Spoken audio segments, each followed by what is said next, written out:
Sometimes life doesn't just knock you down, it takes everything you've built and leaves you standing in the ruins. That's exactly what happened to Mateo Alvarez at 50 years old when his divorce was finalized. He lost his savings, his home, and worst of all, contact with his grown children who stopped returning his calls. All he had left was a small piece of forgotten land his late uncle had given him years ago, buried deep in the tropical countryside. Most people would have seen it as the end, but Mateo grabbed some borrowed tools and drove out to that overgrown patch of earth. He began cutting back the wild growth, built himself a small shelter, and started planting seeds with his bare hands. What happened next would change everything. Could one broken man really build something amazing in just 12 months? Before we find out, tell us where you're tuning in from, and if this story touches you, make sure you're subscribed. Mateo Alvarez had spent 25 years building what he thought was a successful life. He owned a small import business in the city, specializing in artisan goods from rural communities. The business had been profitable enough to buy a comfortable house in a decent neighborhood, put 3 kids through school, and maintain the appearance of middle-class stability. He'd been married to Claudia for 22 years, and for most of that time he'd believed they were content, if not exactly happy. But somewhere along the way, the foundation had cracked. Maybe it happened slowly, imperceptibly, like roots breaking through concrete.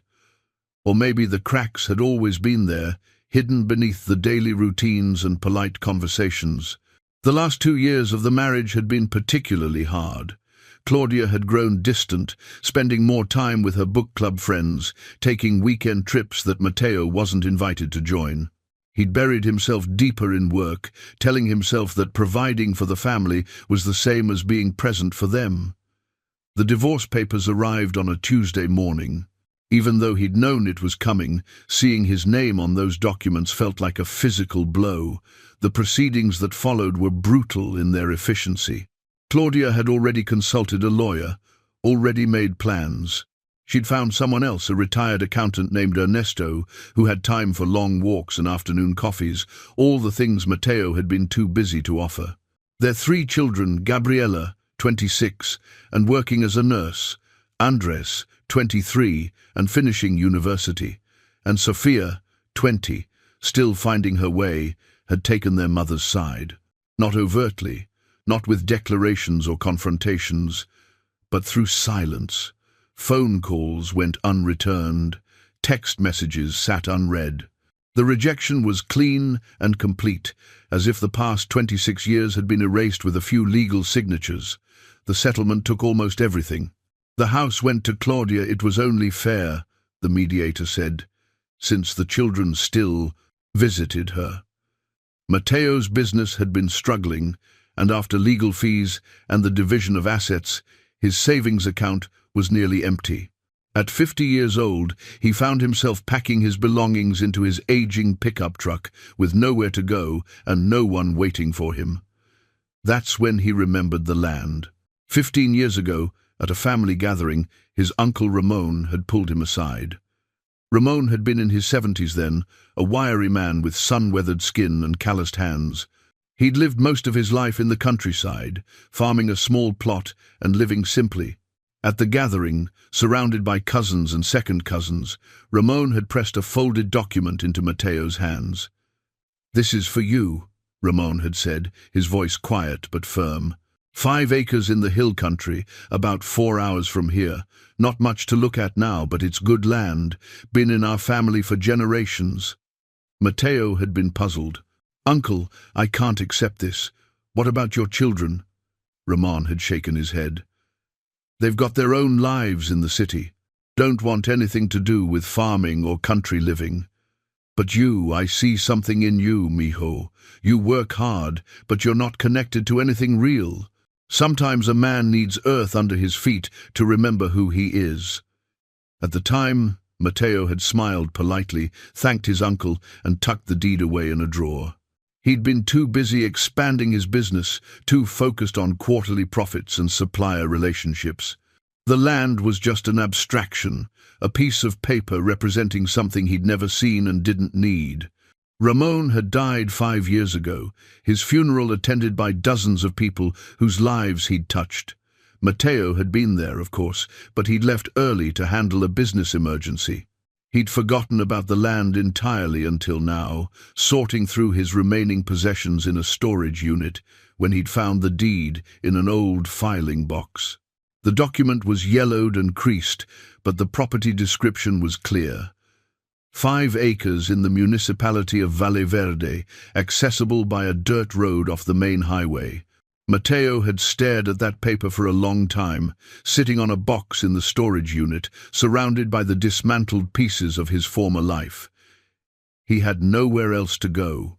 The drive took nearly 4 hours, winding through increasingly rural landscapes. The city's concrete gradually gave way to fields and forest, the air growing thicker and more humid as he descended into the tropical lowlands. He stopped once for gas and directions from a station attendant who knew the area. "Valverde? Sure, I know it.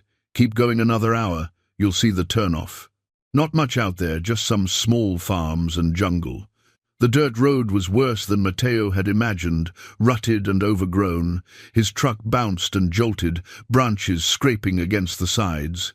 When he finally found the property markers, ancient concrete posts barely visible through the vegetation, his heart sank. The land was completely overgrown. Vines and brush had consumed everything, creating an impenetrable wall of green. Trees had grown up haphazardly, their branches tangled overhead. In the fading afternoon light, the place looked hostile, unwelcoming, impossible. Near what appeared to be the property's center, barely visible through the vegetation, stood an old shack on stilts.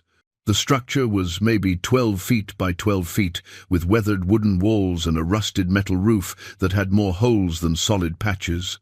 A rickety ladder led up to a sagging porch. Mateo climbed the ladder carefully, testing each rung. Inside, the shack was bare except for decades of dust, dead leaves, and evidence of various animals that had sheltered there. The floorboards creaked ominously under his weight. Through the holes in the roof, he could see the darkening sky. This was it. This was all he had left.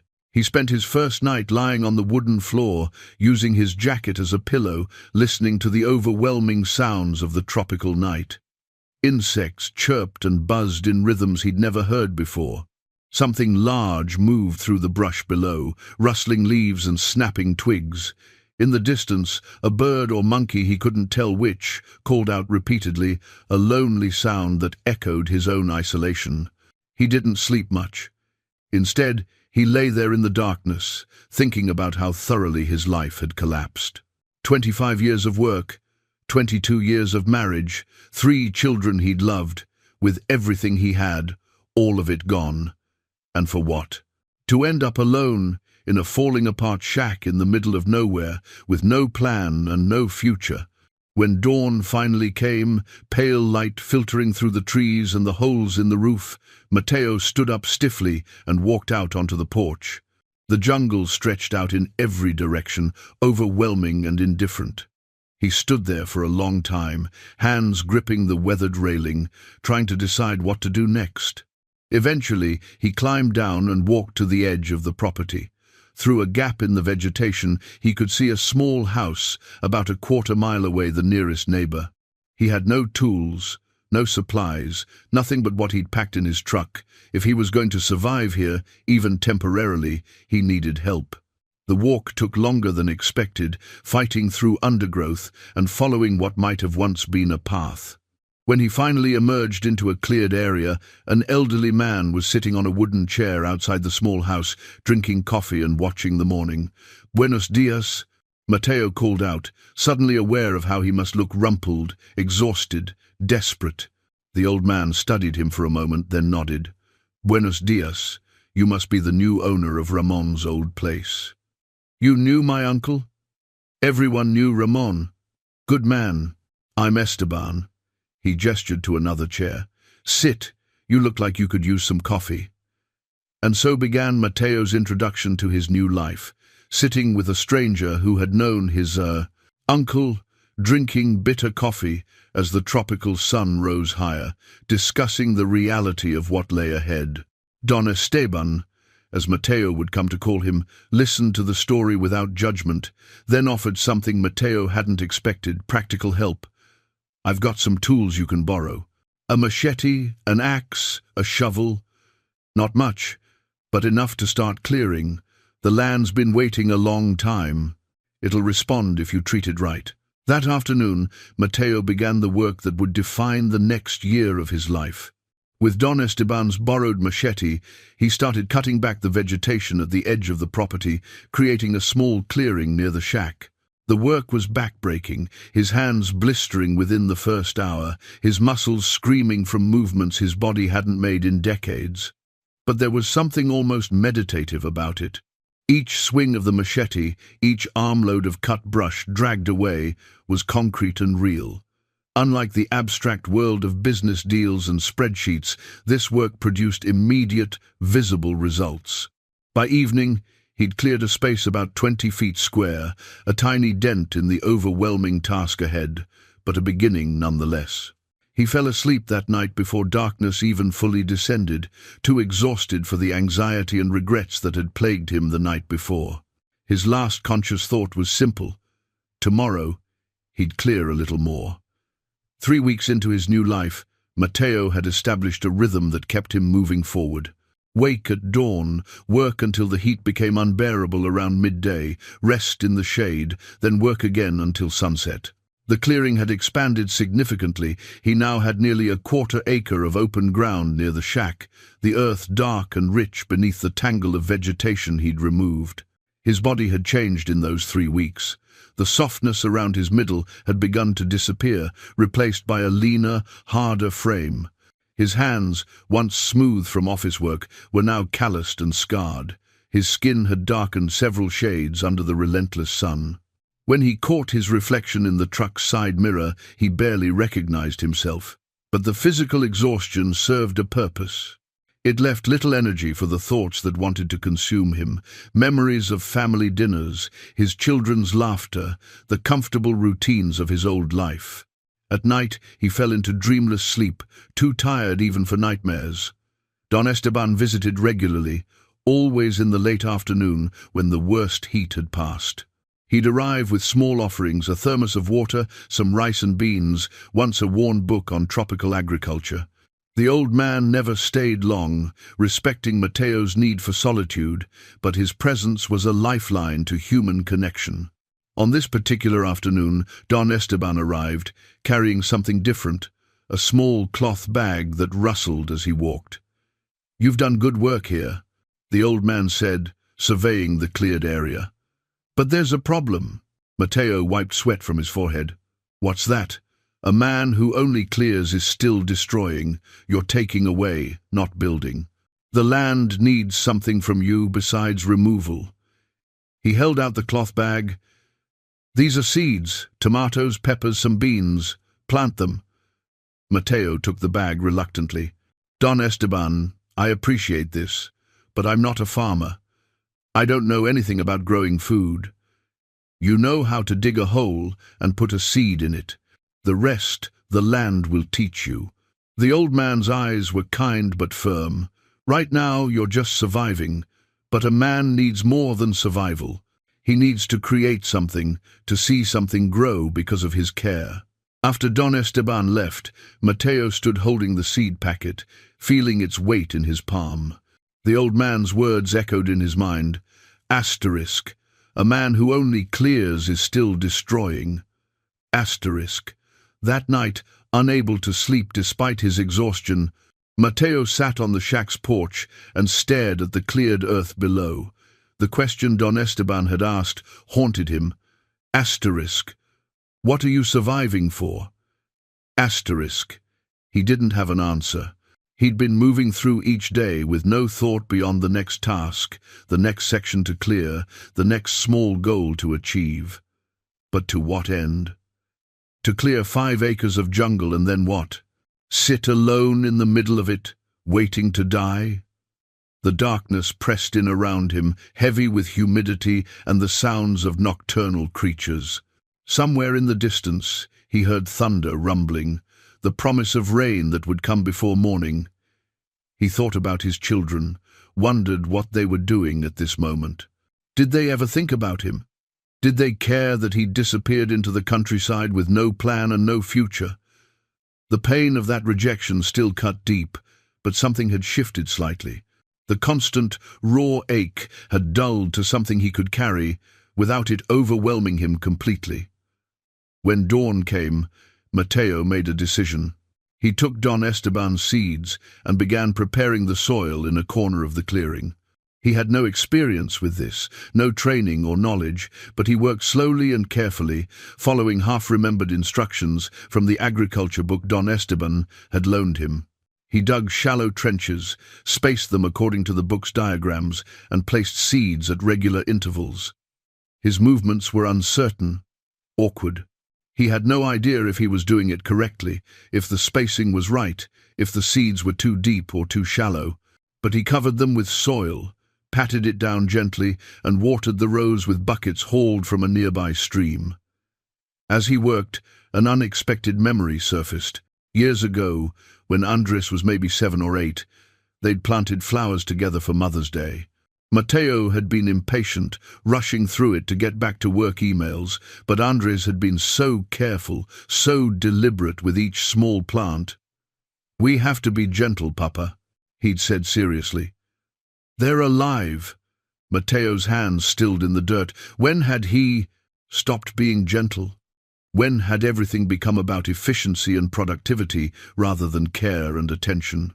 When had he forgotten that the things worth having required patience? The days that followed were strange. Mateo continued his clearing work, but found himself returning frequently to the planted area, checking for any signs of growth. Nothing appeared for nearly a week, and doubt crept in. The seeds were probably dead. He'd planted them wrong. This was foolish, a waste of time and effort. But on the 8th day, as he made his morning inspection, he saw them tiny green shoots pushing up through the dark soil. Just a few at first, then more, as he looked carefully along the rows. They were so small, so fragile, these first signs of life responding to his efforts. Mateo knelt in the dirt, staring at those fragile shoots, and felt something break open inside his chest. His eyes burned with unexpected tears. These plants existed because of him, because he'd prepared the soil and placed the seeds and provided water. Something was growing because of his care. For the first time in months, maybe years, he smiled. Not a polite social smile or a smile hiding pain, but a genuine expression of something like joy.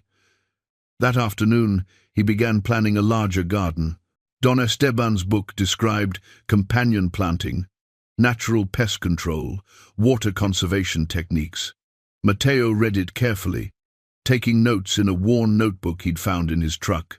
He sketched rough layouts, calculated how many plants could fit in the cleared space, listed additional seeds he'd need. He was thinking weeks ahead, months ahead. For the first time since the divorce, he was imagining a future that extended beyond the next day's survival. When Don Esteban visited 2 days later, Mateo showed him the sprouting seedlings with barely contained excitement. The old man examined them carefully, nodded approval, then looked at Mateo with knowing eyes. "You see it now," Don Esteban said. "The land responds to those who care for it. Not always the way we expect, not always on our timeline, but it responds." That night, Mateo tried calling Gabriela. Her number rang twice before switching to voicemail. She'd blocked him. The pain of that rejection was sharp and immediate, but different now. He could acknowledge the hurt without being destroyed by it. He sat on the porch, looking at his garden area where tiny plants were pushing toward the light, and made a decision. He couldn't force his children to forgive him or want him in their lives, but he could channel that pain into something productive, something living and growing. He opened his notebook and began sketching a more ambitious garden plan, working by lamplight as insects buzzed around the flame. The design covered a full acre, with vegetables arranged in carefully planned sections, pathways between beds, a composting area, space for fruit trees that would take years to mature. Years. He was planning for years now, not just days. As he drew, he realized something fundamental had shifted. The seeds breaking through the soil had broken something in him too, the hopelessness, the belief that his life was over. If those tiny, fragile plants could push through darkness into light, maybe he could too. The garden wouldn't fix everything. It wouldn't bring his children back or undo the failures of his marriage. But it gave him something the clearing work hadn't a reason to imagine tomorrow, and the day after that, and all the days stretching forward into a future he was beginning, cautiously, to want to see. 6 weeks into his transformation, Matteo's world had expanded beyond the boundaries of his small property. The garden now covered nearly half an acre, with neat rows of vegetables at various stages of growth. His first plantings, the tomatoes, peppers and beans, were thriving, their leaves dark green and healthy. He'd added more crops as he learned. Leafy greens, squash, herbs that Don Esteban recommended. The physical work had reshaped him completely. His reflection in the stream where he bathed showed a different man, lean, muscled, sun-darkened. But the change went deeper than appearance. He moved with purpose now, each action deliberate and connected to a larger plan. His weekly trips to the village for supplies had become necessary routines. The Mercado Central was a sprawling collection of stalls and vendors, selling everything from fresh produce to household goods. Matteo had initially felt out of place among the locals who'd known each other for generations, but gradually, faces became familiar. One vendor in particular had caught his attention, an elderly woman named Lupita, who sold seedlings and seeds from a corner stall. Her table was always covered with small pots containing various plants, each one labeled in careful handwriting. Matteo had bought from her several times, drawn by the quality of her plants and the obvious care she took with them. On this market day, Lupita studied him as he examined her seedlings. "You're the man living on Ramon's old place," she said. It wasn't a question. "Yes, ma'am. I'm his nephew, Matteo. Ramon was a good man. He understood plants, understood the land." She reached under her table and pulled out a small wooden box. "These are special. Heritage seeds, tomatoes, peppers, beans that my family has grown for 4 generations. I don't sell these to just anyone." Matteo looked at the carefully labeled packets inside the box. "Why would you give these to me?" "Because I've been watching you. Every week you come, you ask questions, you listen. You're not here to play at farming, you're serious about it. Ramon would want these seeds to go to someone who'll respect them." She closed the box and pushed it toward him. "Plant them well." As Matteo drove back to his land, the box of seeds on the seat beside him felt like more than just packets of plant material. It was trust, legacy, connection to something larger than himself. That afternoon, he prepared a new section of garden specifically for Lupita's heritage varieties. As he worked, Lupita's story lingered in his mind. She'd mentioned her husband had built their farm from nothing 50 years ago. How many times had he wanted to give up? How many seasons of failure before success? Yet here was Lupita, still growing, still tending, still passing knowledge forward. Don Esteban arrived, as Matteo was finishing the new beds. The old man's cough had worsened recently, a deep, rattling sound that worried Matteo. "You should see a doctor about that cough," Matteo said. Don Esteban waved the concern away. "I'm old. Old men cough. Show me what you're planting." They walked through the garden together, Don Esteban offering observations and advice. He pointed out which plants looked stressed, which were ready for harvesting, where Matteo might add nitrogen-fixing plants to improve the soil. "You've learned fast," Don Esteban said. "The land is responding to you. I had a good teacher." The old man smiled, then the smile turned into another coughing fit. When it passed, his face was pale. Matteo insisted on walking him home, concerned by how frail he suddenly seemed. Don Esteban's house was small but well kept, with a tiny garden of its own. Inside, photographs covered the walls, a younger Don Esteban with a beautiful woman, children at various ages, family gatherings spanning decades. "Your family?" Mateo asked. "My wife passed 12 years ago. The children moved to the city long before that better opportunities," they said. "They visit sometimes, maybe twice a year." Don Esteban settled into his chair with visible relief. "I understand why they left. There's not much here for young people. But I stayed. This is my home." Mateo saw himself in that loneliness, in the children who'd moved on with their own lives. The parallel was uncomfortable and clarifying at once. He began bringing vegetables to Don Esteban regularly, always finding some excuse he'd harvested too much, wanted Don Esteban's opinion on flavor, needed to test a new variety. They fell into a pattern of shared evening meals, two men whose families had drifted away, finding companionship in each other's company.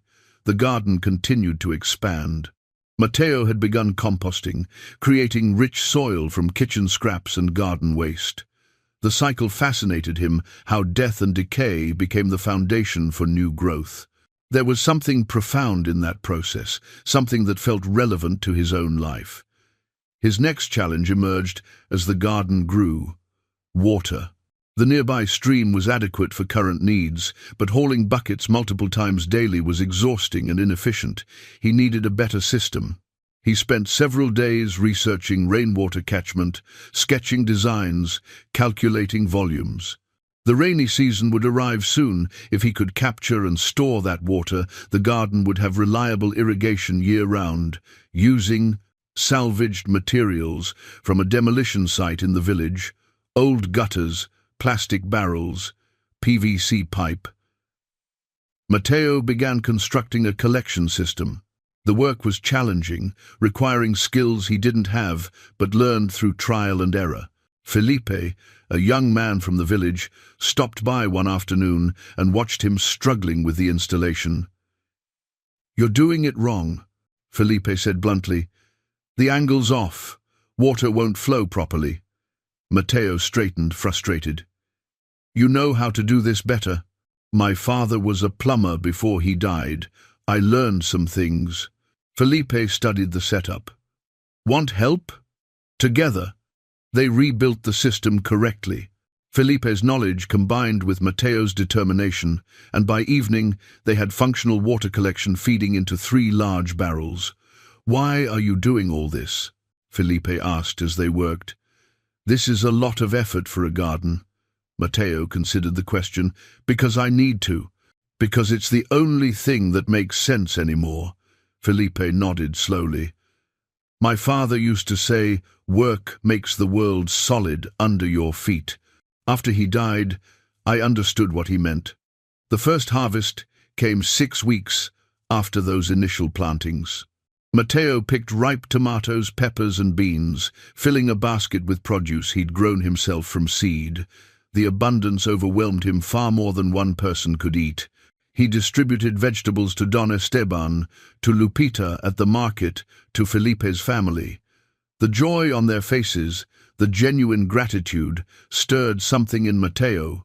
His old business had generated profit, but this created something people actually needed, something that nourished them directly. That night, cooking a meal entirely from his garden, Mateo realized he couldn't remember the last time he'd checked his phone, hoping for messages from his children. The constant ache of their absence hadn't disappeared, but it no longer dominated every moment. He was building something here, becoming someone different than the man who'd failed at marriage and fatherhood. He was becoming someone who grew things, who contributed, who belonged to a community not through transactions, but through shared effort and mutual care. As he ate, watching darkness settle over his garden, Mateo felt something he hadn't experienced in years: contentment. Not happiness exactly, not yet, but a deep, quiet sense that he was exactly where he needed to be, doing exactly what he needed to do. 3 months into his new life, Mateo discovered something that would deepen his connection to both the land and his past. While organizing Uncle Ramon's old toolbox, the weathered wooden box that had become his most treasured possession, he found a photograph tucked beneath the removable tool tray. The image was faded, the colors washed out by time and tropical humidity, but the scene was clear. A younger Ramon, maybe in his 40s, stood in front of a small, cultivated plot. His sleeves were rolled up, dirt on his hands, and his expression carried the same quiet satisfaction Mateo now recognized in himself after a day's work. Mateo sat on the shack's porch, studying the photograph as afternoon light filtered through the trees.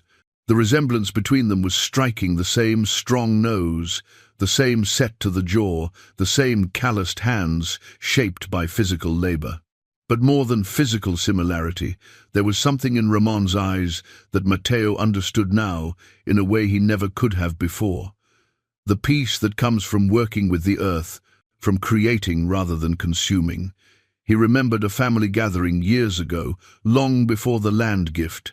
Ramon had been talking about his simple life, about the satisfaction of growing food and living close to nature.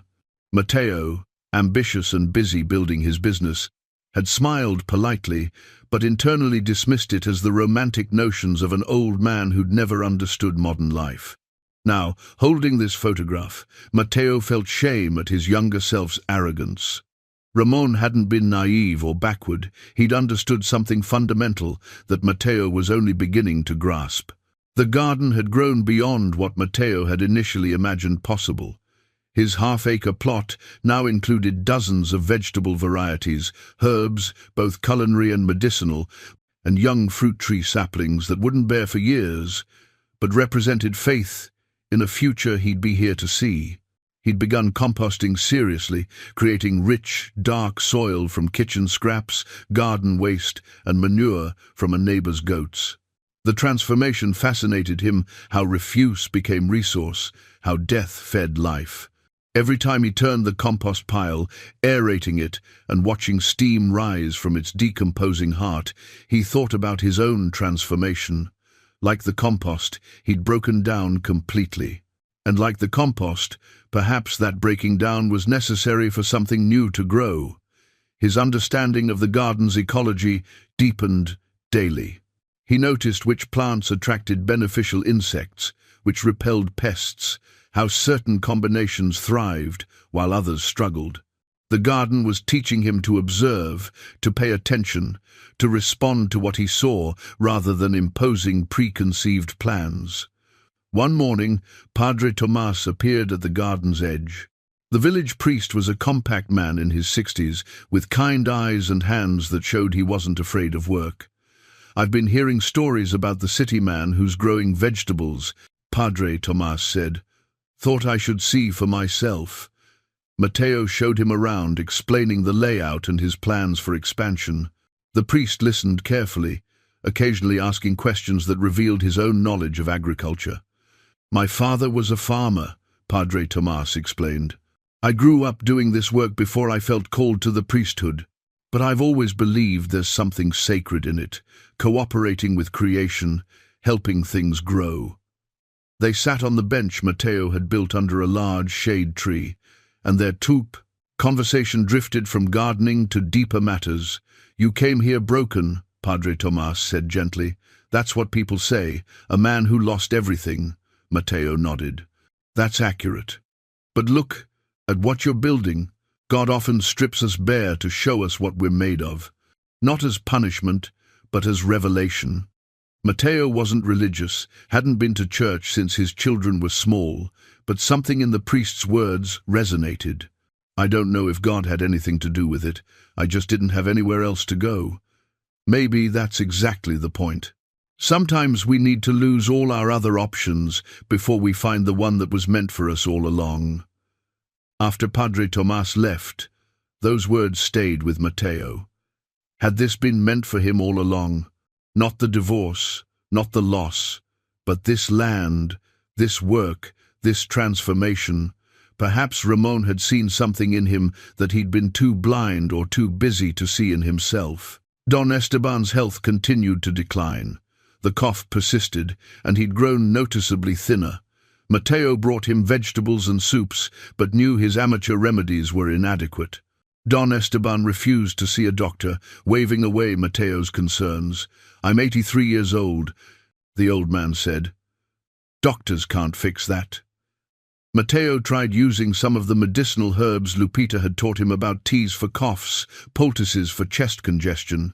He had no real faith in their effectiveness, but Don Esteban seemed comforted by the care more than the remedies themselves. "You have healer's hands now," Don Esteban said one evening as Mateo prepared him tea. "Not businessman's hands. Do you feel the difference?" Mateo looked at his scarred, calloused palms. "Yes, these hands actually do something real. They always did something real. But now you can see it, touch it, taste it." The market became a weekly highlight. Mateo would arrive early, his truck loaded with produce, and set up near Lupita's seedling stall. He didn't sell his vegetables, didn't need the money yet, but gave them away to families who needed them. One morning, a young mother named Paloma approached hesitantly. She had 2 small children clinging to her skirts, their clothes worn but clean. "Everyone says you know how to grow food," she said quietly. "Could you teach me? My children, we don't have much, and vegetables at the market are expensive." Mateo looked at the children's thin faces and felt something crack open in his chest. "Come to my place tomorrow. I'll give you seedlings and show you how to start." Paloma arrived the next day with her children, who stared wide-eyed at the abundant garden. Mateo gave her seedlings, compost, and careful instructions. As he taught her about spacing, watering, and basic care, he discovered something surprising: he was good at this. The communication skills from his business years, the patience learned from the garden, combined into an ability to teach clearly and encouragingly. 2 weeks later, Paloma returned with questions. Her small garden was starting to grow, but she needed advice on a struggling plant. Mateo helped her troubleshoot, and as they talked, she mentioned that other mothers in the village had asked about learning too. "Could you teach them?" she asked hopefully. The idea was daunting. Teaching one person was different from teaching a group. But looking at Paloma's eager face, thinking about the undernourished children he'd seen at the market, Mateo heard himself agreeing. His evenings, once spent alone with his thoughts, now filled with planning. He sketched simple diagrams, wrote out basic instructions, organized his knowledge into teachable segments. The work absorbed him completely, leaving no room for the grief and regret that used to consume his nights. He still had moments of weakness. One evening, he drove to the city, parking near the cafe where Gabriela sometimes met friends. He sat in his truck for an hour, hoping to glimpse her, needing some connection to his former life. When she finally appeared, laughing with companions, looking happy and whole, the pain was sharp and immediate. She didn't need him. None of them did. He drove back to his land with tears on his face, but didn't stop at any bars, didn't seek oblivion or distraction. Instead, he went directly to the garden, walking the rows in darkness, touching the plants he'd nurtured from seeds. This was his family now, these growing things that depended on his care and responded to his attention. It wasn't enough to fill the hole his children's absence had left, but it was something, and maybe, eventually, something would be enough. 5 months into his transformation, Mateo's garden had become a living ecosystem. The neat rows of vegetables now shared space with native plants that attracted pollinators. Birds visited regularly, feasting on insects and spreading seeds. Butterflies danced between flowers. The land had transformed from hostile jungle to a thriving collaboration between human intention and natural abundance. Mateo's morning ritual had become sacred. He'd wake before dawn, brew coffee over his small propane stove, and walk through the garden as the world shifted from darkness to light. With a notebook in hand, he'd record what had changed overnight, which plants had flowered, where insects had appeared, what needed attention. This quiet observation replaced the frantic email checking and schedule juggling of his former life. The village had started talking about Matteo's miracle garden. The description embarrassed him. There was no miracle, just consistent work and attention, but he couldn't deny that people were curious. Elderly farmers would appear at the garden's edge, studying his methods. Young families asked questions about companion planting and natural pest control. Don Esteban had encouraged him to formalize the teaching. Don't hide what you know. Share it. That's how knowledge stays alive. So, Matteo built a bench under the large shade tree, at the garden's heart. It was simple construction, rough-hewn wood that would weather naturally, but it created a gathering space, a place where people could sit and learn. The first informal teaching session happened almost accidentally. Paloma arrived with questions, and 2 other women from the village came with her. Matteo showed them companion planting, how marigolds protected tomatoes from pests, how beans fixed nitrogen in soil that corn depleted, how the 3 sisters method of corn, beans, and squash created mutual support. The women absorbed everything eagerly, but they also shared knowledge their grandmothers had taught them: traditional planting schedules based on moon phases, old remedies for plant diseases, songs that supposedly encouraged growth. Matteo listened as carefully as he taught, realizing that learning flowed in both directions. "You're not just teaching us," one woman said. "You're reminding us of things we'd forgotten." Word spread, and by the following Saturday, 8 people had arrived for what was becoming a regular morning session. Matteo found himself organizing the information, creating verbal presentations that built logically from basics to more complex techniques. His business skills, presenting, organizing, communicating, proved unexpectedly useful. Then the letter arrived, a forwarded envelope from his old address, official and impersonal. Inside was the final divorce decree, the legal culmination of his marriage's dissolution. The document itemized everything: asset divisions, property transfers, financial obligations completed, 22 years reduced to legal language and dollar amounts. One line caught his eye, the description of his current property as undeveloped rural parcel, minimal value. Minimal value. This land that had saved his life, this place where he'd rebuilt himself from nothing, was officially worth almost nothing in the eyes of the law. The irony would have been funny if it didn't hurt so much. He sat in the shack that night, document in hand, and felt the old panic returning. Was he just hiding here? Was this garden just an elaborate form of avoidance, a way to escape the reality that he'd failed at what really mattered: marriage, family, fatherhood? He slept poorly, dreams filled with courtrooms and his children's disappointed faces. Morning brought no clarity, just exhaustion and doubt. Don Esteban arrived mid-morning, took one look at Matteo's face, and said, "Show me what's wrong." They sat on the bench, and Matteo showed him the decree. Don Esteban read it slowly, then set it aside. "This paper says the land has minimal value," the old man said. "But how many people come here each week to learn? How many families are eating better because of what you've taught them? How many children have fuller bellies because their mothers now know how to grow food?" He tapped the document with one finger. "The law measures value in money, but a man who feeds others isn't hiding. He's building something that matters more than any bank account." The words settled Matteo's churning thoughts.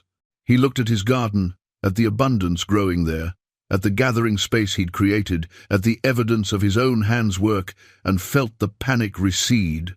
That afternoon, he introduced more advanced techniques to his Saturday group: mulching to retain water and build soil. The concept of permaculture zones, organizing the garden by frequency of care needed, creating swales and berms to capture and direct water. As he taught, Matteo realized he was genuinely enjoying himself. The old satisfaction from closing a business deal paled compared to the light in someone's eyes when they understood a new concept, when they saw how simple changes could transform their own small plots. Lupita arrived during one session, bringing a small wooden box. "This is for you," she said. "Seeds my grandmother saved. too precious to sell, but you'll use them right. Inside were varieties Matteo had never seen, rare peppers, ancient bean cultivars, tomatoes with names in indigenous languages. Each packet was labeled in fading ink, with notes about optimal growing conditions and traditional uses. "These need to be shared," Lupita said firmly, "not hoarded. Grow them, save seeds, give them to others who'll respect them." The concept sparked an idea. That evening, Matteo built a small weatherproof box and mounted it at the garden's entrance. He created simple cards explaining the concept: a community seed library. Take seeds you need, grow them, save seeds from your harvest and return them. Knowledge and abundance multiplying through sharing rather than hoarding. The seed library filled quickly with contributions. Farmers brought varieties their families had grown for generations. The diversity was astonishing, dozens of plant varieties adapted to local conditions, carrying stories and histories in their genetic code. Saturday sessions grew to 12, then 15 regular participants. People brought friends and relatives. Matteo created hand-drawn guides for basic techniques, simple illustrations anyone could follow. His organizational instincts took over, structuring information clearly and building systematically from foundational knowledge to advanced methods. One evening, he realized with surprise that he hadn't thought about his business in weeks. The constant mental calculations, profit margins, supplier relationships, inventory management had simply dissolved. That part of his brain had gone quiet, replaced by different calculations about growing seasons, companion planting combinations, and water management. His old identity was fading like a dream. He'd been a businessman, a husband, a father. Now he was simply Matteo, gardener, teacher, community member. The new identity felt more solid, more real than all his previous roles combined. He wasn't hiding from his failures, he was building something new on their ruins. And perhaps that was exactly what he needed to do, not to forget or erase the past, but to use it as foundation for a different kind of future. As he walked through the garden at sunset, Matteo felt a profound shift in his understanding. The divorce hadn't destroyed his life, it had only destroyed the life he'd been living, a life built on shaky foundations, on activity without meaning, on roles he'd never fully inhabited. This garden, this community, this daily work with soil and seeds and growing things, this was real, this was solid, this was a life he could build on, a foundation that wouldn't crumble when tested. 6 months into his journey, the rainy season arrived with dramatic intensity. The sky would darken in early afternoon, and water would fall in sheets that turned the world grey and roaring. Matteo had worried the heavy rains might damage his garden, wash away soil, drown delicate plants. Instead, the garden thrived.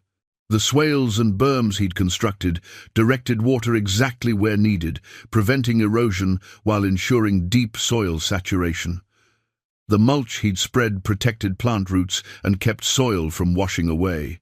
Every system he'd put in place proved its worth as water poured from the sky. He stood in the rain one afternoon, watching water flow along carefully planned channels, and felt a deep satisfaction. He'd learned to work with nature rather than against it, to anticipate and prepare rather than react and repair. Later that evening, while organizing paperwork in the shack, Matteo found something unexpected in his wallet, a faded crayon drawing, folded small and tucked behind expired credit cards. He unfolded it carefully, the paper threatening to tear along its creases. 5 stick figures holding hands beneath a smiling sun, a house with a triangle roof, flowers scattered across green grass. In the corner, written in a child's uncertain letters, "My Family, by Sophia, age 6. That would make the drawing 14 years old. Matteo had carried it all this time without remembering it was there. He sat on the shack's porch, rain drumming on the metal roof, and let himself feel the full weight of his loss. Sophia would be 20 now, no longer the little girl who'd drawn this picture. Gabriella was 26, Andres 23, adults, living their own lives, making their own choices, carrying their own wounds from the divorce. The tears came then, mixing with rain that blew through holes in the roof. He cried for the father he'd failed to be, for the years he'd spent building a business while his children grew up barely knowing him, for the marriage he'd let wither through inattention. But he also cried with a different kind of grief, not the raw, desperate anguish of early loss, but something deeper and more accepting. His children had their own lives now. He couldn't force reconciliation or demand forgiveness. All he could do was leave the door open and become someone worth reconciling with. Don Esteban found him sitting in the rain an hour later. The old man didn't say anything at first, just sat beside him on the wet porch, letting his own clothes get soaked. "Rain feeds everything," Don Esteban finally said. "Even sorrow has its season. You can't rush it or avoid it. You just have to let it fall and trust something will grow from it." That night, Mateo made a decision. He would write letters to each of his children, not asking for anything, not demanding responses, just sharing his truth. He'd tell them about the garden, about what he'd learned, about who he was becoming. Whether they ever read the letters didn't matter. Writing them was the point. He spent 3 evenings composing those letters, crossing out false starts, struggling to find honest words that didn't sound like excuses. To Gabriela, he wrote about learning to care for growing things and wishing he'd brought that same patient attention to being her father. To Andres, he shared the satisfaction of building something with his hands and the regret that he'd never made time to teach him such skills. To Sophia, he simply apologized for the divorce, for taking sides even when he tried not to, for not fighting harder to stay in her life. He sealed the letters, addressed them, and placed them in a drawer. Maybe he'd send them someday. Maybe he wouldn't. But writing them had helped him process feelings he'd been pushing down for months. The garden continued evolving. Young fruit trees he'd planted were showing their first blooms, papaya, mango, citrus varieties. They wouldn't produce fruit for years, but those blooms represented faith in a future he'd be here to witness. He was planting for tomorrow, for next year, for a decade from now. The concept moved him deeply. For the first time in his adult life, he was thinking beyond immediate returns and quarterly results. He was investing in something that would outlast him, benefit people he might never meet, contribute to a future he could only imagine. Padre Tomas returned with an unexpected request. The local government was promoting kitchen gardens as part of a food security initiative, and officials wanted a community meeting to generate interest. Would Mateo speak about his experience? The thought terrified him. Standing in front of a crowd, being the center of attention, potentially being judged or questioned, it triggered all his old anxieties. He'd been living quietly, peacefully, in relative solitude for months. Public speaking felt like exposure, vulnerability. But he thought about Paloma's children, about families struggling to afford nutritious food, about knowledge that could multiply if shared. He agreed. The meeting was scheduled for the following Saturday. Mateo spent evenings preparing, organizing his thoughts, creating visual aids from actual plants he'd bring from the garden. His hands trembled as he worked, old fears about not being good enough surfacing. The night before the meeting, he barely slept. What if people asked questions he couldn't answer? What if his methods didn't work for others? What if he failed publicly, adding this to his list of failures? Morning came too quickly. Mateo loaded his truck with plant samples, compost, and hand-drawn diagrams. His stomach churned as he drove to the community center. 30 people had gathered in the meeting room, more than he'd expected. They watched him with expressions ranging from curious to skeptical as he set up his materials with shaking hands. He started by telling the truth. 6 months ago, I came here with nothing. I'd lost my marriage, my home, my savings, contact with my children. All I had was land I'd never seen and no idea what to do with it. His voice steadied as he continued. I didn't know anything about farming or gardening. I made mistakes, plenty of them. But the land taught me something important. If you prepare the soil, plant with care, and pay attention, growth happens. Sometimes slowly, sometimes in ways you don't expect, but it happens.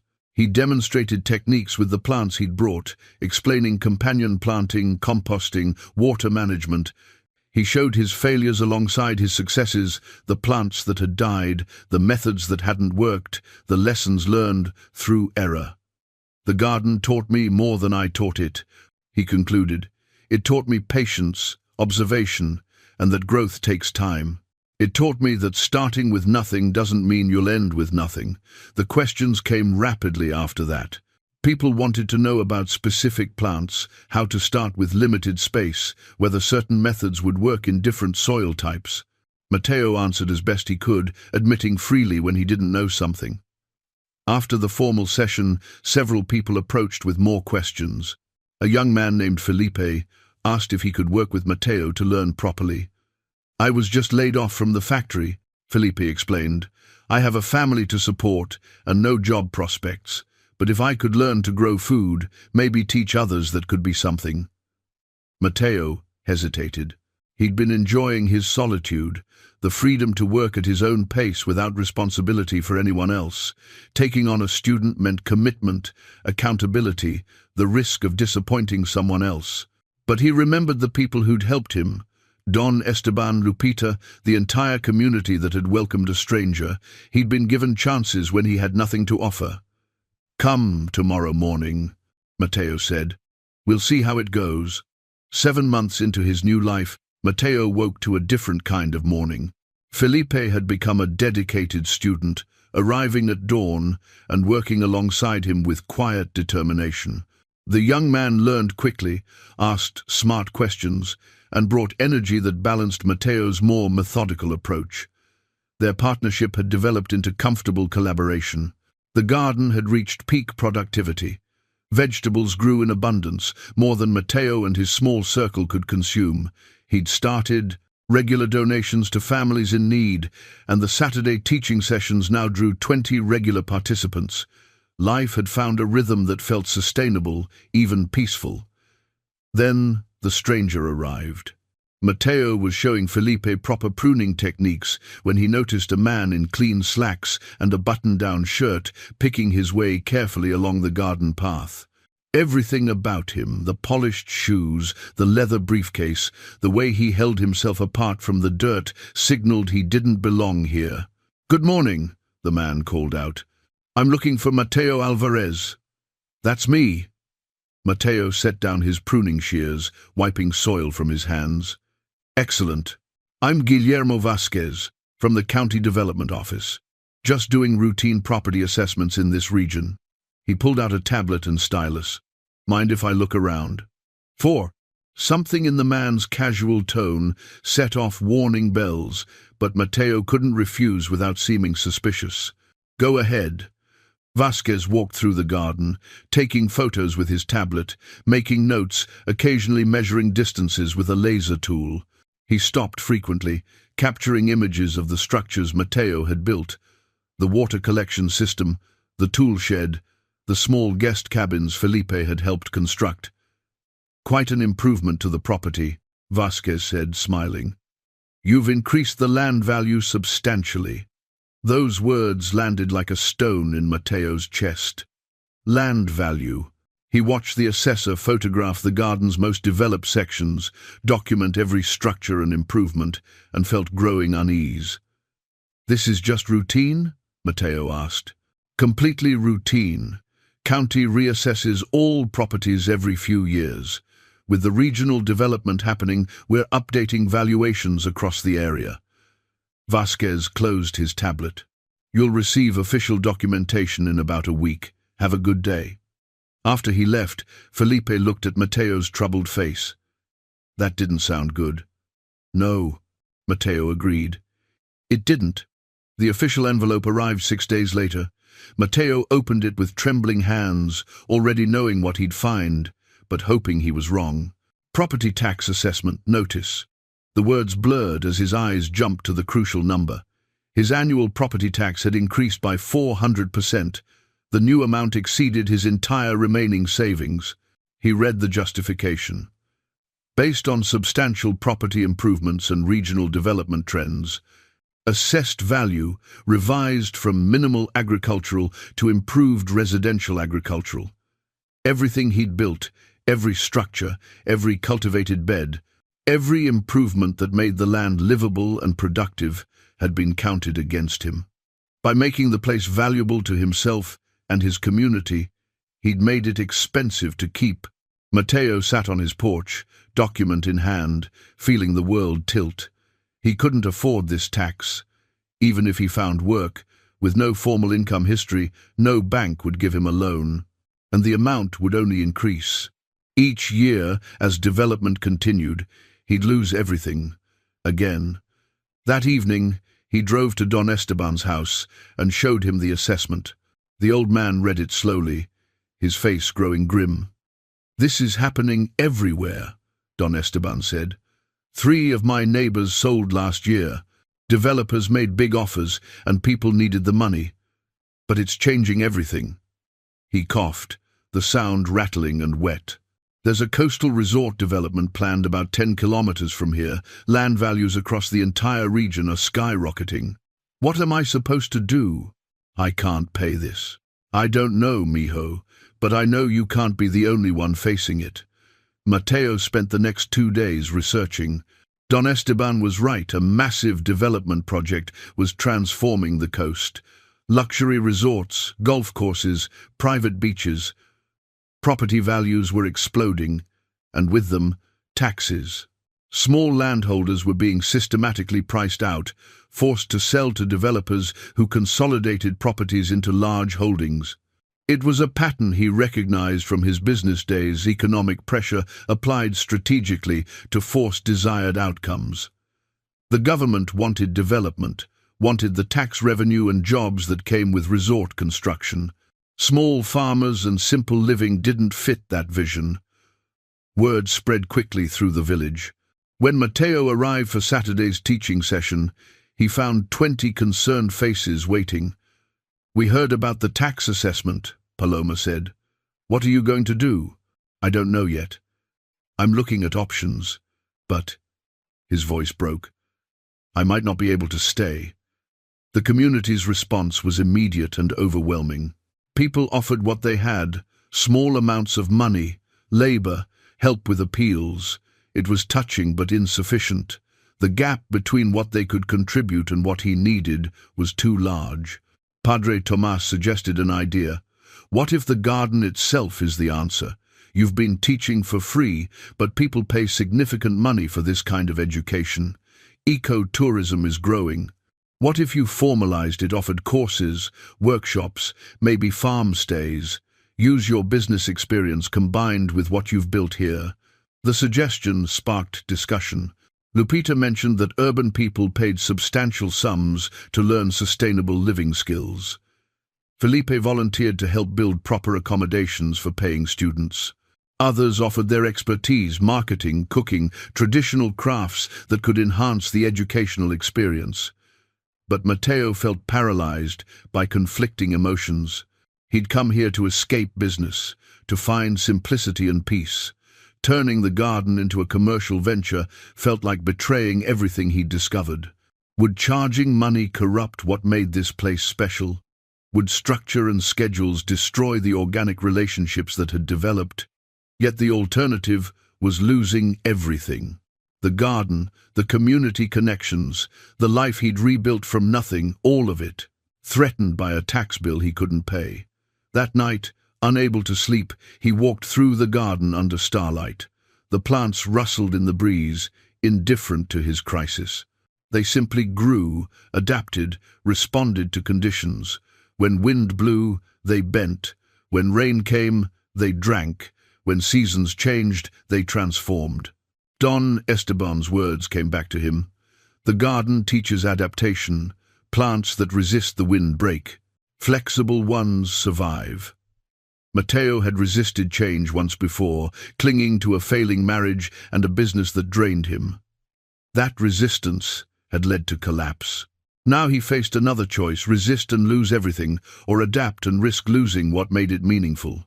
He thought about the photograph of Uncle Ramon, about the legacy of this land, about the community that had formed around it. This wasn't just about him anymore. The garden had become something larger, a resource, a gathering place, a source of knowledge that was multiplying through the people he'd taught. Maybe expansion wasn't betrayal. Maybe it was the next necessary stage of growth. As dawn approached, Matteo made his decision. He would fight to keep the land, but he'd do it by embracing change rather than resisting it. He'd build something sustainable, something that could generate income while preserving the garden's essential character. Whether he could pull it off remained uncertain, but doing nothing guaranteed failure. At least this way, he'd be trying. He just hoped that in saving the garden, he wouldn't destroy what made it worth saving. The transformation from informal teaching to formal educational center required skills Matteo hadn't used in months. He pulled out an old notebook and began writing what amounted to a business plan, something he'd sworn never to do again. But this was different. This wasn't about profit margins and market expansion. This was about survival and sustainability. He mapped out a strategy. Weekend workshops for beginners, 2-day intensive courses covering basics of permaculture, composting, and food production. Week-long immersion programs for serious students wanting comprehensive knowledge. Volunteer opportunities for people willing to work in exchange for learning. Each tier would generate income while maintaining the garden's educational mission. Felipe's role expanded immediately. The young man had construction skills from watching his father work, and he threw himself into building proper guest facilities. Using salvaged bamboo, reclaimed wood, and materials donated by community members, they began constructing 2 small cabins and an outdoor classroom with a roof for rainy season sessions. The community invested themselves in the project with remarkable generosity. The village carpenter built simple but sturdy furniture. Women from the church sewed linens and curtains. Young people helped with landscaping around the new structures. It felt less like Matteo's project and more like a collective effort to preserve something everyone valued. Lupita transformed the seed library into a proper educational resource. She labeled each variety with growing information, historical context, and traditional uses. Her lifetime of knowledge became a cornerstone of what they'd teach, indigenous wisdom integrated with modern permaculture principles. Padre Tomas offered the church hall for evening seminars on sustainable living philosophy. Don Esteban, despite his worsening health, advised on traditional farming methods that had sustained communities for generations. Matteo created marketing materials, photographing the garden in morning light, writing descriptions that emphasized authentic learning over luxury accommodations. Felipe's teenage sister, comfortable with social media in ways Matteo wasn't, helped create an online presence targeting urban professionals interested in sustainable living. The first booking came 2 weeks later, a couple from the capital city wanting to attend a weekend workshop. Matteo's anxiety spiked immediately. What if he wasn't good enough? What if formalizing everything destroyed the natural, easy teaching that had developed organically? What if he was selling something he couldn't actually deliver? Don Esteban found him pacing the garden path the night before the workshop. "You're worried you're selling out," the old man said. "It wasn't a question. I came here to escape business, to find something real. Now I'm turning it back into transactions and schedules. You're not selling out, you're sharing. There's a difference." Don Esteban settled onto the bench, breathing labored. "People are paying for your time and knowledge, yes, but what you're giving them, teaching them to feed themselves, to live sustainably, to connect with the earth, that's not a transaction. That's a gift they're helping make possible." The preparation week was intense. Cleaning, organizing, rehearsing presentations, making sure every detail reflected the quality and authenticity they wanted to represent. The community's excitement grew alongside Matteo's anxiety. This workshop was validation that their way of life, their knowledge, had value beyond their small village. During this frantic preparation, Matteo experienced an unexpected moment of clarity. He was building a new structure for shade plants when he realized he was happy. Not distracted from pain, not temporarily content, but genuinely happy in the work itself, in the community effort, in the purpose driving everything forward. That night, he wrote in his journal a habit that had developed alongside the garden. I spent 25 years building a business I didn't love, pursuing success I didn't want, maintaining a life that never fit. I lost it all and thought I'd lost everything. But I'd only lost what wasn't real. What I'm building now, this matters. This is real. He pulled out the letters he'd written to his children months ago and showed them to Don Esteban. I never sent these. I kept, thinking I'd wait until I was more settled, more successful, more worthy of reconciliation. And now I think I'm not ready yet. Neither are they. But someday, maybe, when I've fully become who I'm meant to be, we can try again. The first workshop weekend arrived with 4 participants instead of 2. The original couple plus 2 friends who'd heard about it. They were young professionals from the city, seeking practical skills for sustainable living, carrying the stress and disconnection that Matteo remembered from his own urban life. He taught with confidence he hadn't known he possessed. His presentations were organized and clear, building logically from foundational concepts to practical applications. He shared failures alongside successes, admitted uncertainties, encouraged questions. The honesty seemed to resonate more than perfection would have. The hands-on learning formed the heart of the experience. Participants planted seeds, turned compost, harvested vegetables, and cooked meals from the garden.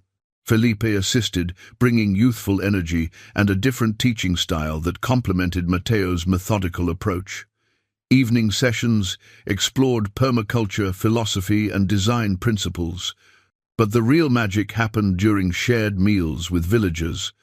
Authentic cultural exchange occurred naturally, stories shared, laughter exchanged, connections formed across the urban-rural divide. By Sunday evening, the participants' transformation was visible. They moved differently, spoke differently, carried themselves with less tension.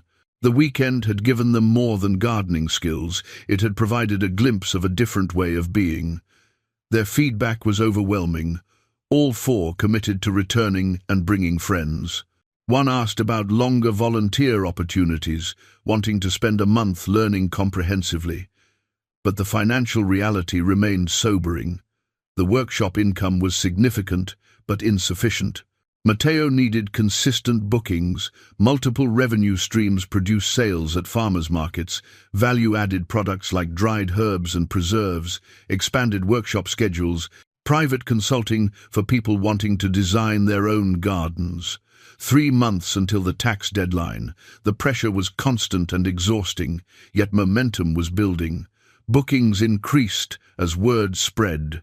A regional newspaper ran an article titled, "From Broken to Blooming," capturing Matteo's story of personal redemption through agriculture. The journalist had interviewed community members, photographed the garden, and written with genuine understanding of what had been built here. The article brought unexpected consequences. More bookings, certainly, but also an email notification that made Matteo's hands shake. Message from Gabriella. Subject line, "I saw the article about you." He stared at the notification for several minutes before opening it, savoring the possibility before confronting the reality. The message was brief, cautious, but not hostile. "Dad, I saw the newspaper article about what you're doing. It sounds like you're building something good there. Maybe we could talk sometime?" Matteo read it 3 times, searching for hidden meanings or conditional clauses. There were none, just a daughter extending a tentative olive branch to a father she'd cut from her life 8 months ago. He wanted to respond immediately, to pour out everything he'd learned and experienced, to apologize again for all his failures. But wisdom held him back. He'd learned patience from the garden. Seeds didn't grow faster because you wanted them to. Growth happened in its own time. He wrote simply, "I'd like that very much. Whenever you're ready, I'm here." After sending it, he sat on his porch, watching stars emerge. The garden had given him purpose and community. Now, maybe, it was returning something he'd thought lost forever, the possibility of family. 1 month until the community fundraiser. 1 month to find the remaining money needed. 1 month to see if what he'd built could survive. The fundraiser transformed the village square into something magical. Lanterns hung from trees, their warm light casting dancing shadows across tables loaded with food. A small band played traditional music, the sound mixing with conversation and laughter. Matteo stood at the edge of the gathering, overwhelmed by the turnout. Over 100 people had come, families who'd attended his workshops, bought his produce, or simply heard about his struggle. The support felt both humbling and uncomfortable. He'd never wanted to be anyone's charity case. The auction began as the sun set. Items donated by the community filled several tables. Lupita's heritage seeds, packaged in decorative boxes she'd made herself, sparked a bidding war that drove prices far beyond their practical value. People weren't buying seeds, they were buying a chance to contribute. Felipe had built furniture pieces specifically for the auction, a simple but beautiful bench, a potting table, garden boxes. Workshop participants from the city bid enthusiastically, wanting tangible reminders of what they'd learned. Matteo's consulting services, personalized garden design, and ongoing advice surprised him by generating intense interest. People wanted not just the knowledge, but the connection, the ongoing relationship with someone who understood both the practical and philosophical dimensions of growing food. Between auction items, community members stood to share testimonials. Paloma spoke about how garden knowledge had transformed her family's nutrition, how her children now ate vegetables they'd grown themselves. An elderly farmer credited Matteo's advice with saving crops that would have failed. A young couple explained how they were planning their future around sustainable food production, inspired by what they'd learned. Each story hit Matteo with unexpected force. He hadn't fully grasped the ripple effects of what he'd started. The garden wasn't just about him anymore. It had become a catalyst for broader transformation. Don Esteban stood with visible effort, his voice thin but determined. Matteo came here broken, and we thought we were helping him. But he showed us something we'd forgotten, that our land, our knowledge, our way of life has value. Not just sentimental value, but real worth in a world that's lost connection to the earth. He reminded us who we are.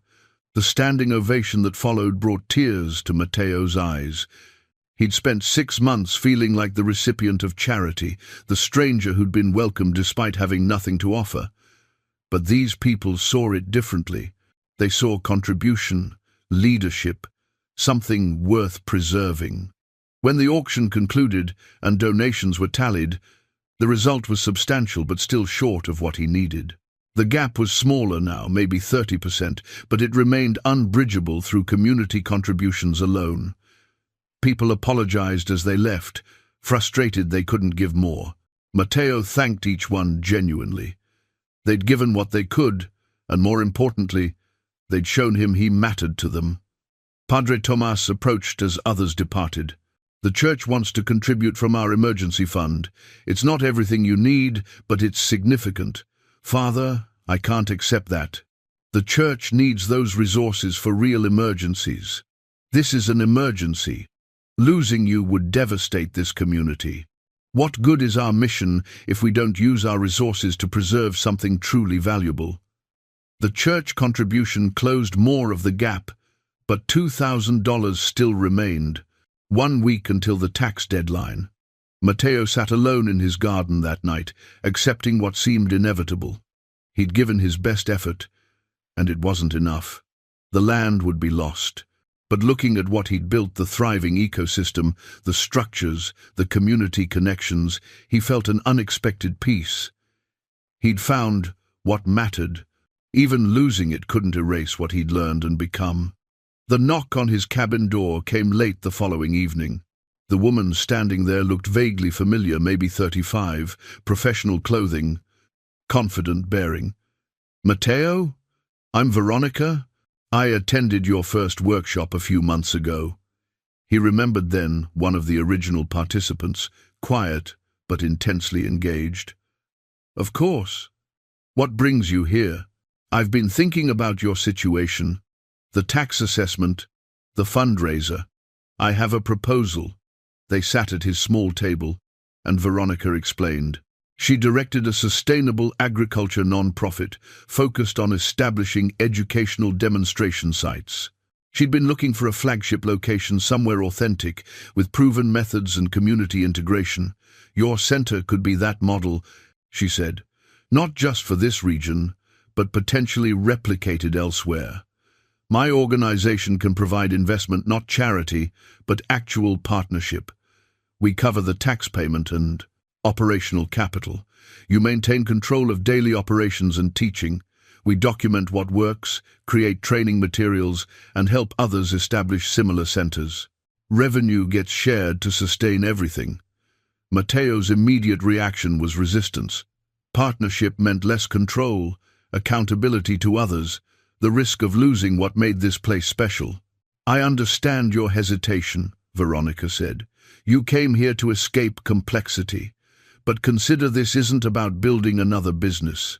It's about protecting what you've created and allowing it to multiply.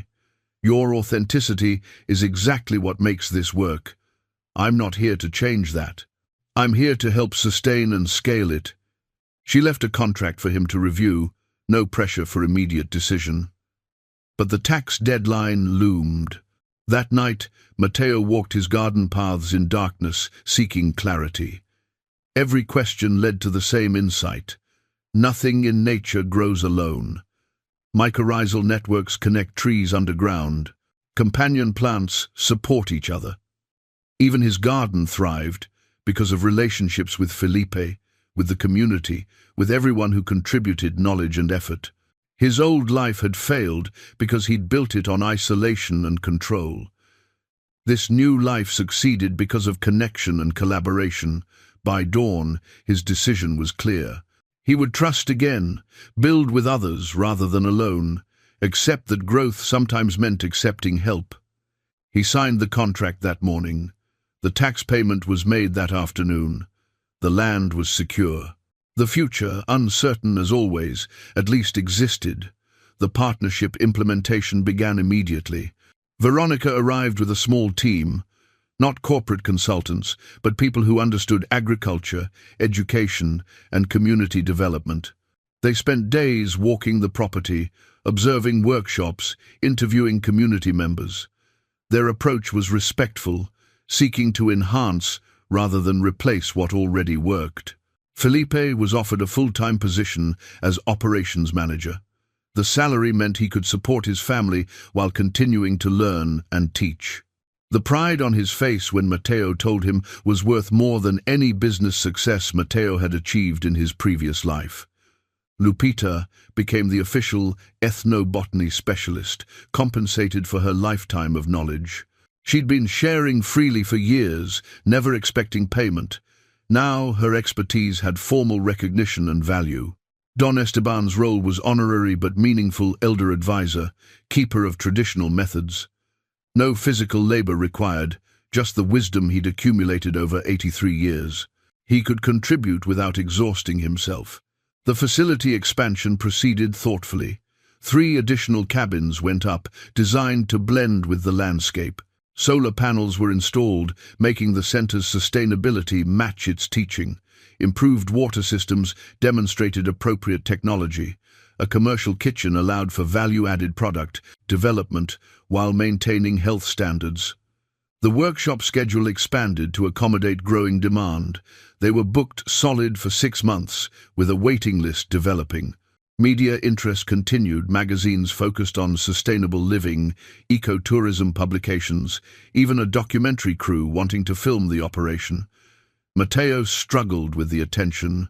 He'd come here seeking obscurity, and now cameras wanted to capture his transformation for public consumption. But Veronica helped him reframe it. Visibility wasn't about ego, it was about spreading ideas that could help others. A training program launched for people wanting to replicate the model elsewhere. Participants came for extended stays, learning not just gardening but how to build educational programs and sustain them financially. Within months, sister gardens were being established in 3 other regions, each adapted to local conditions but following the core principles. Knowledge was spreading like seeds on wind, exactly as it should.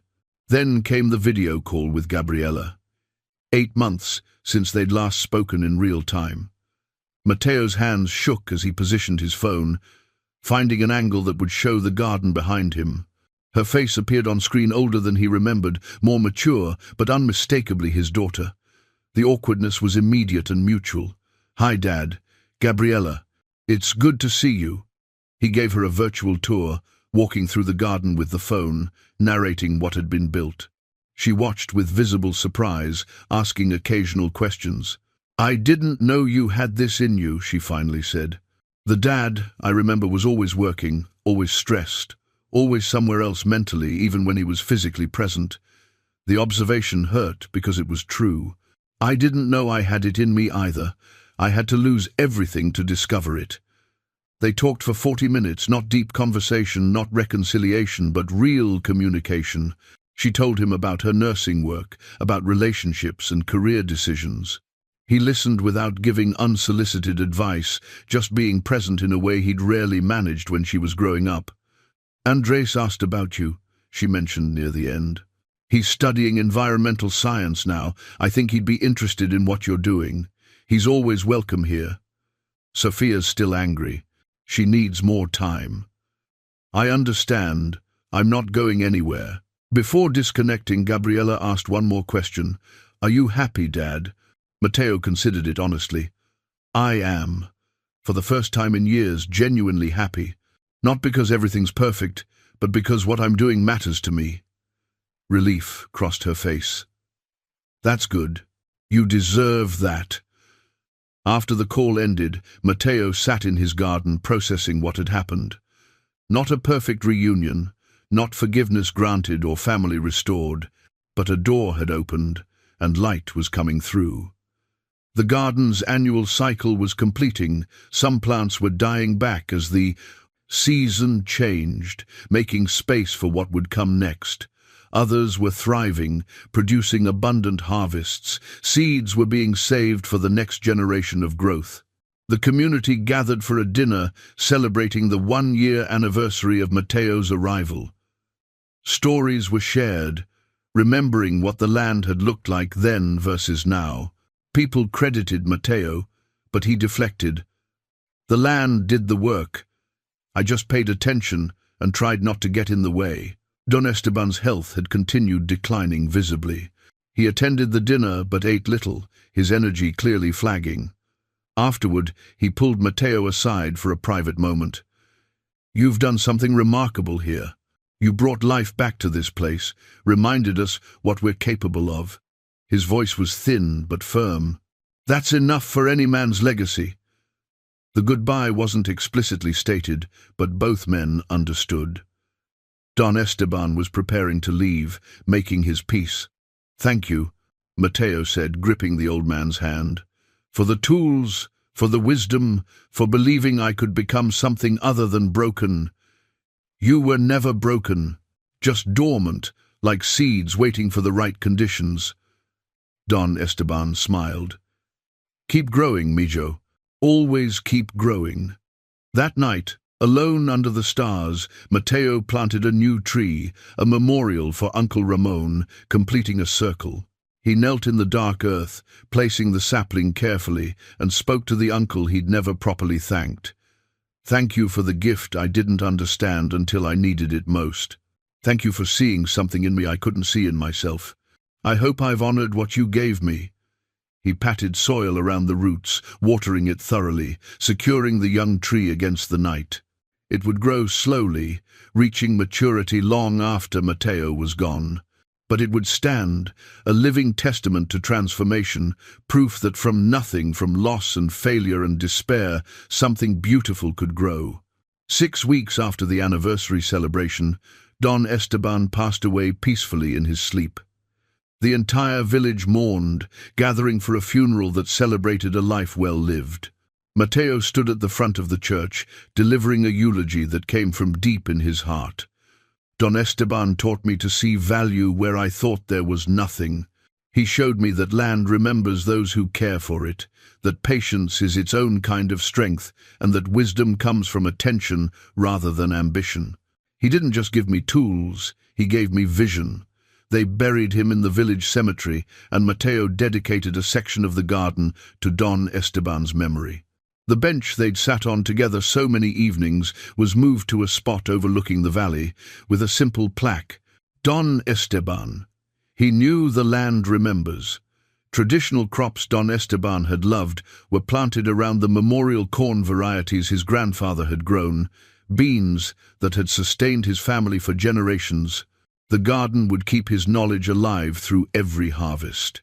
Life continued its rhythms. Workshops ran weekly, the educational center operating smoothly under Felipe's capable management. Sister sites in other regions were thriving, adapting the model to their own communities. The network was growing organically, knowledge multiplying through connection rather than control. Then, on a quiet Tuesday morning, Sophia appeared at the garden entrance. Mateo's heart stopped when he saw her.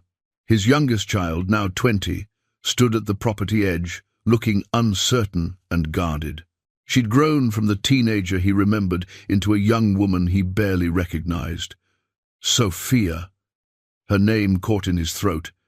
"Can I look around?" Her voice was careful, maintaining distance. "Of course. Let me show you." They walked the garden paths, in awkward silence at first. Mateo narrated what he'd built, explained the permaculture principles, pointed out plants from different regions. Sophia observed everything quietly, processing. She stopped at the children's learning area, a section designed for teaching young people about growing food. Small raised beds at kid height, colorful markers identifying plants, tools sized for small hands. "You never had time for this when we were kids," she said, her voice tight with old pain. Mateo didn't flinch from the truth. "You're right. I didn't. I was too busy building a business I thought mattered more than being present for you. I was wrong." They ended up at the memorial bench, sitting side by side overlooking the valley.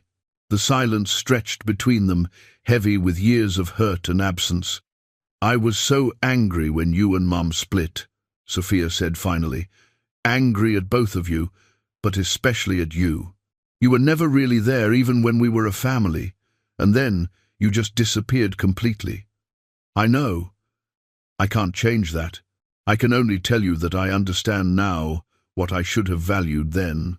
I failed you as a father long before the divorce." Her tears came, then grief for a childhood that wasn't what it should have been, for a father who'd been physically present but emotionally absent. Mateo's own tears mixed with hers, mourning the same losses from different sides. "Mum's happy now," Sophia said eventually. "Ernesto is good to her. He has time for her in ways you never did." "I'm genuinely glad she found that. She deserved better than what I gave her." There was no false reconciliation, no dramatic forgiveness. The pain was too real, too deep. But there was acknowledgement of hurt, of failure, of the possibility that healing takes time. "I saw the article about this place," Sophia admitted. "Gabriella sent it to me. At first I was angry that you'd found some new life while we—" She stopped, reconsidering. "But then I read it again. You weren't running away.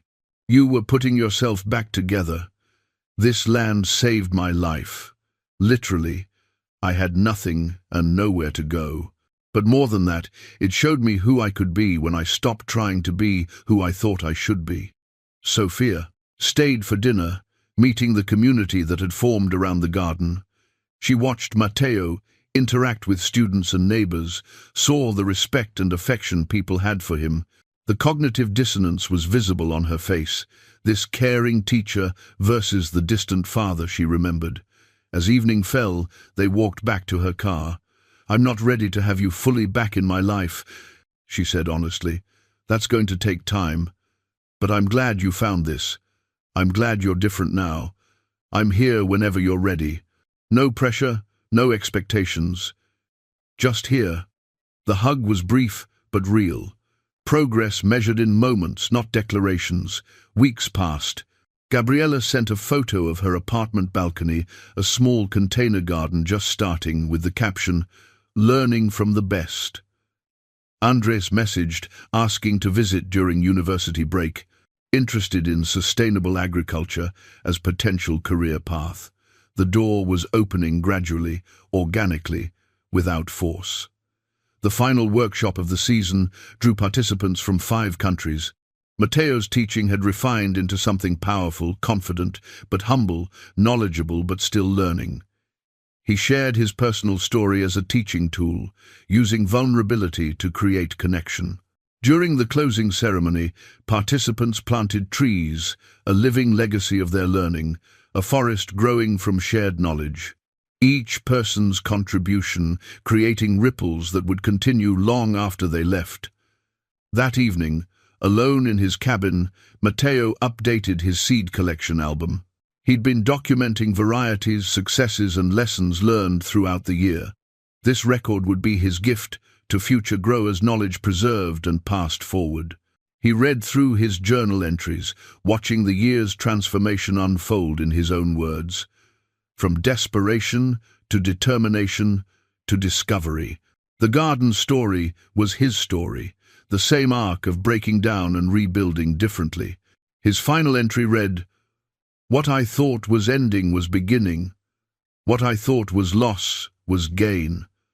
What I thought was exile was homecoming. The land taught me that true wealth isn't what you own, it's what you grow, in earth and in yourself. I came here with nothing, now I have everything that matters, purpose, community, peace, hope, and a future I'm planting one seed at a time." Dawn arrived as it always did, light filtering through trees and painting the world in gentle colors. Mateo walked his familiar paths, noting what had changed overnight, what needed attention, what was ready to harvest. The garden continued its cycles, growth and rest, abundance and dormancy, death feeding life in endless renewal. He'd learned to trust those rhythms, to work with them rather than against them. Felipe arrived for the day's work, calling out a greeting. A new workshop group would arrive by afternoon. The community garden expansion needed planning. Life continuing in productive, meaningful patterns. Mateo paused at the newest section, where stakes marked future beds and designs were sketched, always growing, always becoming, always reaching towards something more. His weathered hands touched soil that had transformed him as much as he'd transformed it. This was home, this was healing, this was enough. The camera would pull back now if this were a film, showing the garden from above, geometric beauty where human design met nature's abundance. One man's transformation visible in transformed land, proof that from nothing, everything meaningful can grow. On the memorial bench sat a seed packet, label written in Mateo's careful handwriting, "Plant with hope." The story was complete, but growth would continue forever.